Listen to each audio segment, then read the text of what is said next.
Before getting started with today's review, I just wanted to quickly remind you that Headphones.com, in collaboration with Focal, is actually giving away a Focal Clear with a Focal Arch Amp DAC combo. If you'd like to participate in this giveaway, all you have to do is fill out the Google sign-up form in the description down below, subscribe to the Headphone Show on YouTube, and follow Headphones.com on either Facebook or Instagram. Best of luck!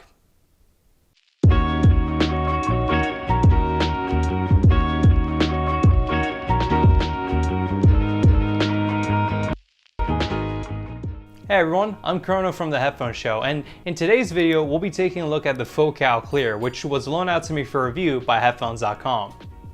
The Clear is a French-made open-back dynamic headphone that retails for $1,499, and it utilizes Focal's full-range speaker driver with an M-shaped aluminum magnesium dome. For a flagship class headphone, the Clear is remarkably efficient. They clock in at an impedance of 55 ohms and a sensitivity level of 104 dB per milliwatt. I really had no issues driving these, regardless of what I used, whether it was my laptop or a discrete headphone amp. I still prefer the way that they sounded powered by my micro black label, but I think that was more due to me preferring the way that the Burr Brown DAC chip sounded in that amp. So while I don't think that an amp is required, I am going to list one as recommended. The Clear comes packaged with a nice set of accessories, including 3 different cables as well as a fairly compact Focal hardshell travel case. The cables all end in 3.5mm on the headphone side, but they do have different lengths and terminations. The first cable measures 1.2 meters in length and has a 3.5mm termination with a thread-on 1/4-inch adapter. The other 2 cables measure 3 meters in length, but one is a 4-pin balanced XLR and the other one has a 1/4-inch termination. Now, I normally don't complain about cables, but the ones included with the Clear, despite feeling and looking nice, are very impractical and sort of awkward to use. They are extremely stiff and they hold their form, occasionally weighing down the headphone. I strongly advise that you try getting an aftermarket cable for these. Moving on to build quality, there really isn't much for me to say. The Clear's design is both beautiful and sturdy in its construction. From what I can tell, it's composed entirely out of metal and is well put together with no loose or weak components, and it still manages to remain fairly light at 450 grams. Comfort on the Clear was, for the most part, really good. Despite weighing nearly twice as much as an HD600 series headphone, it did not really feel like it, as the headband and ear cups did a great job at distributing the weight evenly.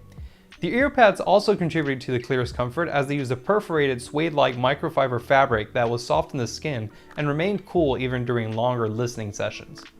The only issue I had was that the spring-back mechanism on the cups occasionally made it feel as though the headphone was pulling up, and was slightly irritating if I did not put the headphones on properly. Okay, so now for sound, the Clear is a flagship class headphone that delivers excellent technical performance, as well as a tonality that, minus a couple quirks in the treble, is actually very good. For the most part, I'll be comparing the Clear to the Odyssey LCD2 and the Hi-Fi Man Ananda. However, I'd also like to draw comparisons to the HD660S, as, at least in tonality, it reminded me a lot of that headphone. So I'd also like to discuss how the Clear performs as a high-end upgrade for those who, like me, really enjoyed the Sennheiser HD600 series. So the bass, as per usual, will be our starting point, and I have to say that the Clear has the most impressive bass that I've heard in an open back dynamic headphone. So for extension, it performs really well. It extends in an almost completely linear fashion. It only seemed to roll off very slightly at around 30 Hz. So this gave the Clear very good reach into the sub bass region, as well as a great sense of depth. It vastly outperformed the HD660's bass, which by comparison came across as shallow. Still, I found the LCD2 and Ananda's bass to be a little bit more impressive, as they just seem to have that last level of extension that made them sound even deeper, and they also had a bit more of that 10 to 20 Hz rumble. Now, for resolution, I again think that this performs great, so it's very well controlled in the bass. I still thought that the LCD2 was a little bit better articulated, but I actually thought that the Clear was a bit more detailed than the Ananda for this region of the frequency response. So my only real criticism is that the Clear's overall bass level to me sounds quite lean, and at least for my preference, I think it could use a little bit more energy between 100 and 150 Hz. It's a little bit lacking in that warmth and mid-bass punch. Lastly, I just wanted to address the Focal headphone clipping issues that people seem to be concerned about online. I did hear them, but it was only while stress testing the headphones. So I really don't think it's something that you'll run into in your average listening session. I mean, I only heard it when engaging a plus 3 dB bass boost in combination with the Micro Black Label's bass boost switch, and whilst listening at uncomfortably high listening volume. So again, I don't think that's an issue you'll run into. And overall, it has a great bass. Now, the mid-range was to me the most enjoyable part of the Focal Clear. It was just very enjoyable and also realistic sounding, or at least I found it to be that way. And it only had two very slight deviations from my personal target. The first one, and less noticeable one, was a very small dip at 4.5K, so vocals in particular sounded as though that they could use a little bit more energy in that presence region. And then the second deviation, I actually want to talk about timbre, because Focal headphones seem to be infamous for having a metallic timbre, and from my experience, listening to the Clear, I'd say that that is somewhat true. They definitely didn't sound quite as natural or transparent in their timbre when I compared it to something like an HD600 series headphone. However, after playing around with EQ for a bit, I found that that was, at least in my experience, in large part due to two elevations, one of which is in the treble region and the other one that is here in the mid-range at around 1K. So that elevation at 1K adds this slightly nasally and boxy sort of quality that, when combined with the elevation that I'll talk about in the treble section, just resulted in this slightly metallic character to the sound. But overall, I still really like the mids on the Clear. They really reminded me of the mid-range on Sennheiser headphones, which to me again sound very realistic and very rich. Also, I wanted to add that I listen mainly to classic rock, and as a guitarist myself, I thought that electric guitar sounds were phenomenal on the Clear. The guitars just had the right amount of growl, buzz, and presence. Again, they were just very real sounding, so I really liked that quality of them. For resolution, the Clear was astonishingly clear.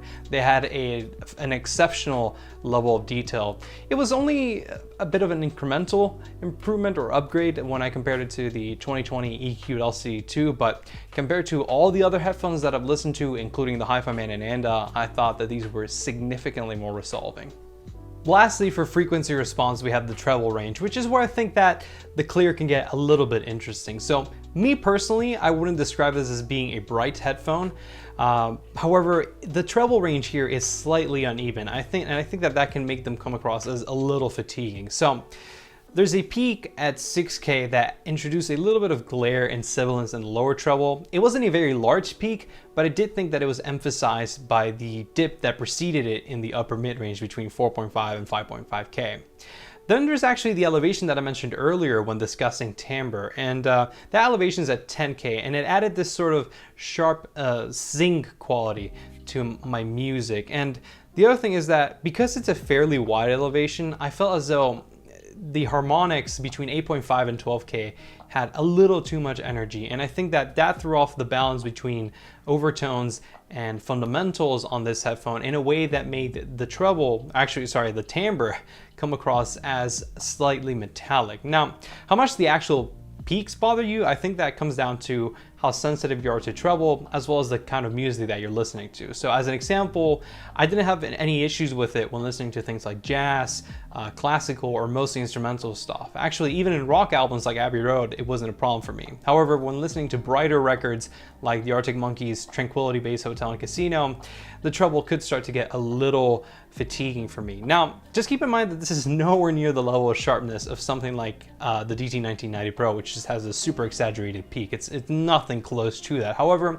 it is there, and I do think that it can bother some of you, and I personally like to EQ it down. Lastly, for resolution, I think that, again, the Clear is very impressive.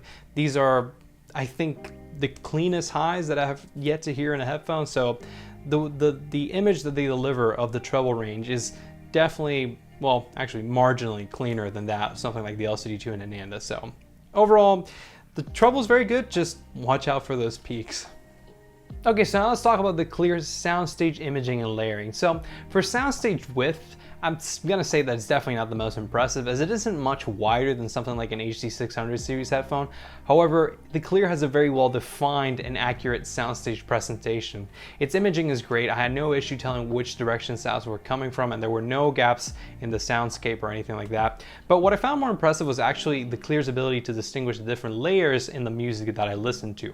Previously, I have found like the Hi-Fi Nana to be my number one for that category, but I actually think that the Clear does that a little better. I mean, it's just really good at discerning the different vocal lines and instrument lines in musical passages, and it does so without compromising the entirety of the music. So yeah, I actually really, it's a bit more intimate, but I really enjoy the soundstage on the Focal Clear.